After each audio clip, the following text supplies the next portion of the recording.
Okay, today we are going to put a 1/2 smaller counter shaft sprocket, front sprocket, on the 2022 KLR 650.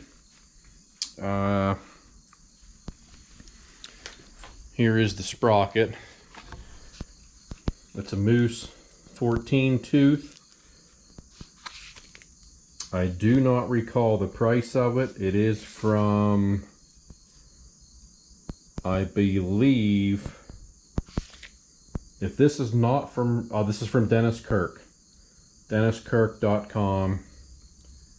There's kind of the SKU and part number, that type of deal. I can't remember how much this is. I'm going to say it was in the $25 to $30 range.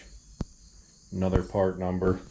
So, my setup, I am already 1 tooth larger on the rear with a stock counter shaft sprocket. So I'm going to go down 1 more tooth on the front and see where I am speed wise. With this setup right now, I can do 80. The bike is screaming pretty good though. I can cruise if I need to on the highway at 75, which I never will.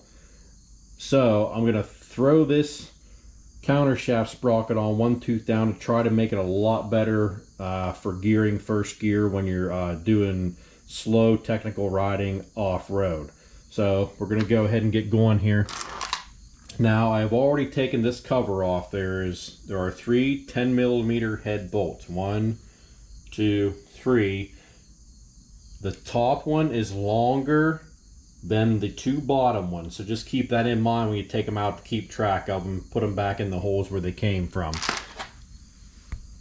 Then you have, once you take that off, this bracket that holds your speed sensor for your speedometer will actually come off. There's also going to be, there's this little plug or clip right here. You need to pry that out of the top of this case, right? This case protector right here, this chain guard right here, so you can get the chain guard off and lay it on the ground. Then I'm just going to take this, try to stuff it up in there out of the way. Then of course this nut has the washer peened over right here, so I'm going to peen this washer over. Then I'm going to see if I can get this bolt loose here in the counter shaft. And of course I have already loosened the axle nut is loose, and I backed out the chain adjusters, and I have the wheel smacked forward so that I have slack in the chain. So go ahead and get going here and see if I can get this sprocket off.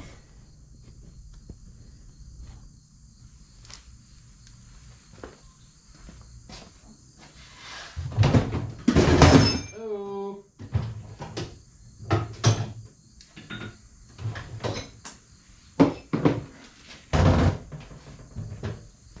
I got too much junk in a small area. And I got no BFH.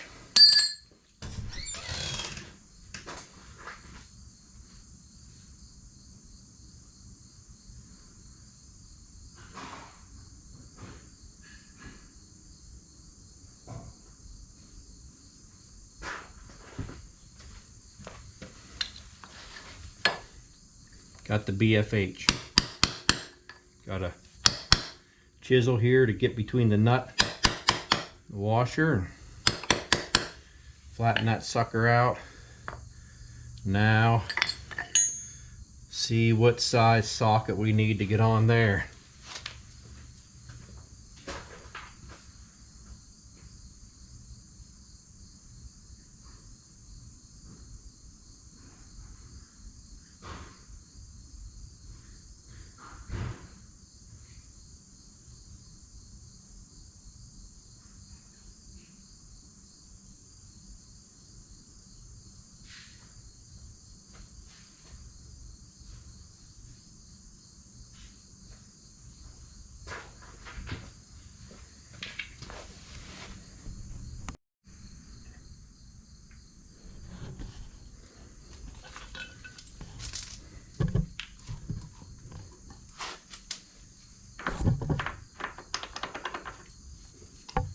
Okay, no, that's a standard socket.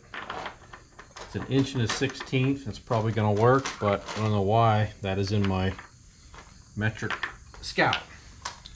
Okay, of course, my inquisitive English setter puppy is back in town. Hey.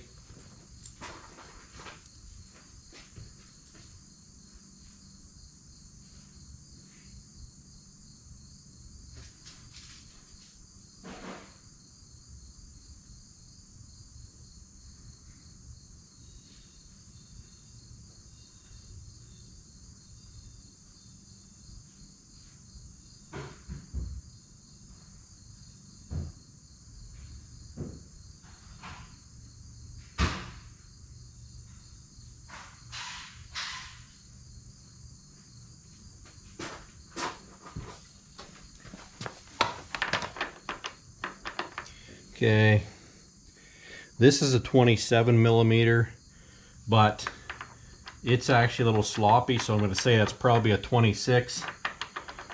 I don't know where my 26 is. I don't know why it's not in the set.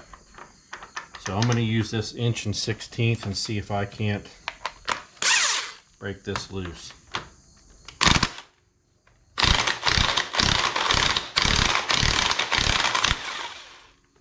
There we go. Now, I do not know the torque specs on this. I'm just going to put it on until I think it's tight and put the crush washer over it. You can see that nut right there.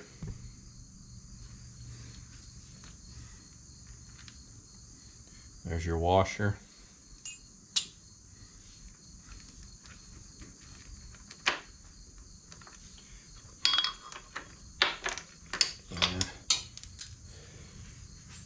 Okay, I lost something out of that under the jack.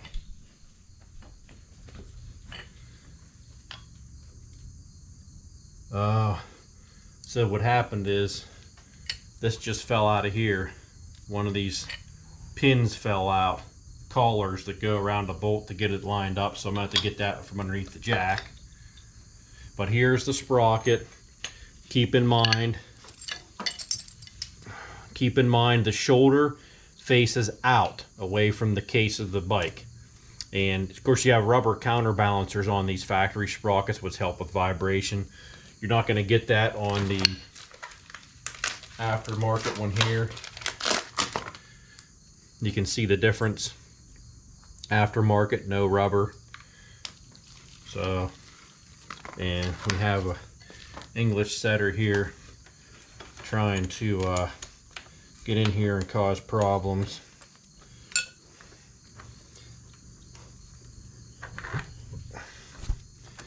Just get your holes lined up and get her on. This washer also has teeth cutouts in it that you gotta put on there and get lined up. You may want to get, a lot of manufacturers specify new bolt and new washer anytime you change the sprocket. I'm not doing that.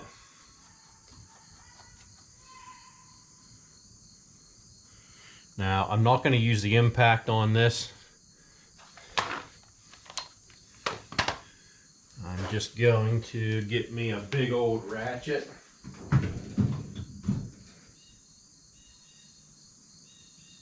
Which I do not have over here.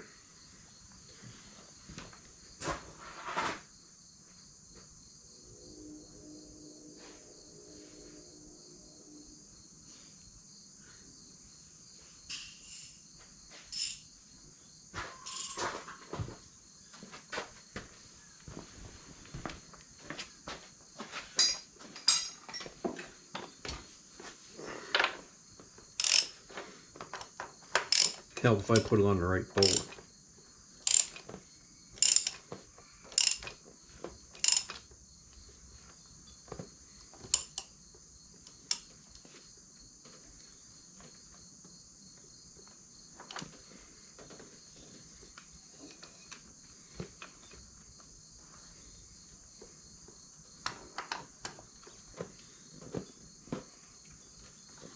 Okay, that feels pretty good.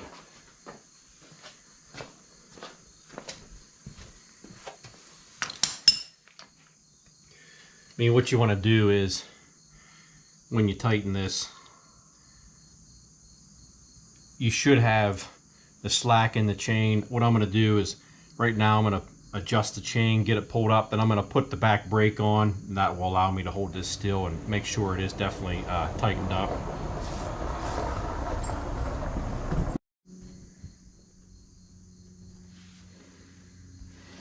Okay, I have the chain, adjusted the spec, put the back brake on. And that is torqued good to where I'm happy with it. So now we got to get this washer peened over. I'm going to move it to a new spot.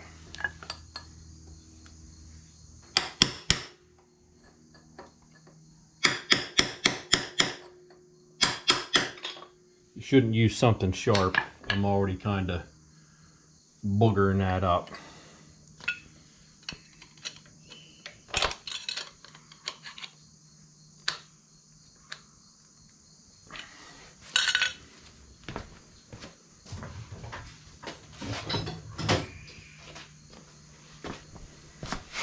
Get a flat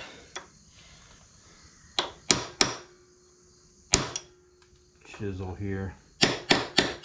There we go. I'll have to get a new washer. I kind of ripped, I put a rip in that one that I am not happy with.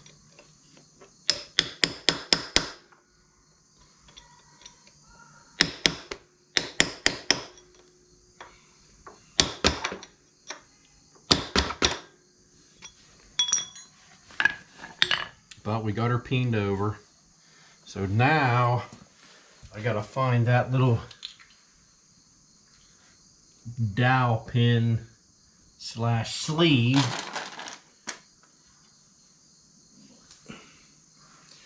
So be careful when you're doing this that you don't drop these out of this housing. It actually fell. There's one up here and one in the bottom back. So I'm going to get those lined back up.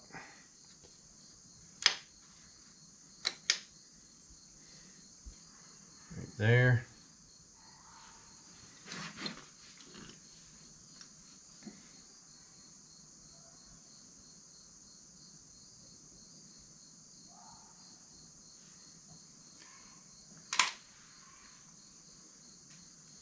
And with that on, you can take your cover here, get everything lined up.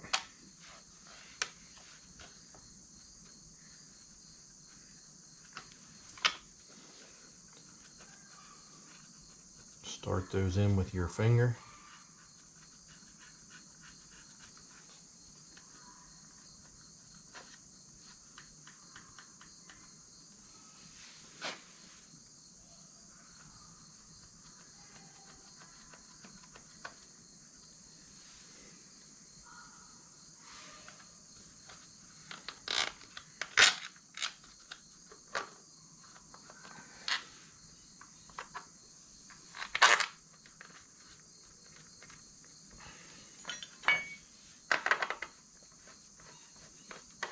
Once again, I have no torque specs for this. I'm just winging it, so do not follow my recommendations for torquing.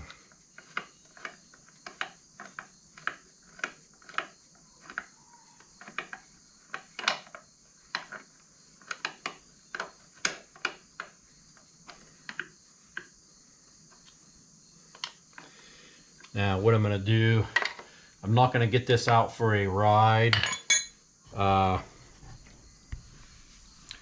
probably will not get this on the road until tomorrow. It's Friday evening here, so I will get it out Saturday and see how much speed I've lost from the 80 miles per hour. It would probably go 85. When I tested this, I was going uphill on a long stretch, and I was at 80, but it was wrung out pretty good. So I want to see where it goes from there and see if I can cruise comfortably at 65. That is what I would be happy with. So I'll get on it tomorrow, take it for a spin, and we'll report back on this video and let you know how well it did. Well, good morning. I am back. I put the sprocket on the KLR last evening, beginning of the video. I got it out for a ride this morning. Now I'll go over the stock gearing on that is 1543. I am now at 1444. So where I am at with 1444, you got excellent low end. First gear is awesome in the woods now. You can just dink and putt around in the woods without it stalling. Not a lot of clutch work. Up in the higher speed range, you can cruise at 70 is about the top comfortable cruising range. 65 is absolutely awesome. You get to 70, get a little bit more vibe, but the bike is not wrung out yet. Here in Pennsylvania, our speed limit on the interstates are 70 for the most part. So you can definitely cruise anywhere you need to go in PA comfortably at the 70 mile per hour mark. Now, I don't ring my bikes out. I had it on a straightaway.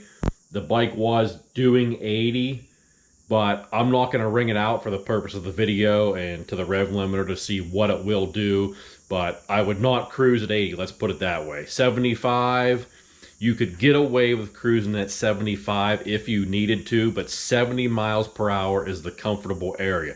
Now, before I put the 14 on last night, I was running 15, which is stock, and 44 in the rear, and I could actually cruise 75 fairly comfortably with that setup on. But I'm going to stick with this setup. This is absolutely perfect. It's great off-road in the woods now. I did a little bit of single track up here in the back of the house, and you can just dink around on it very nicely, very slow, and like I said, I can maintain the comfortable cruising speed that I need to on the Pennsylvania highways. So I'm going to stay right where I'm at. Now, you could even, if you were somebody that did not do over 65, you could even go bigger on the back sprocket, and this thing would be absolutely awesome on single track and off-road if you were doing some hardcore off-road riding and didn't need to be cruising at 70, 75 miles per hour.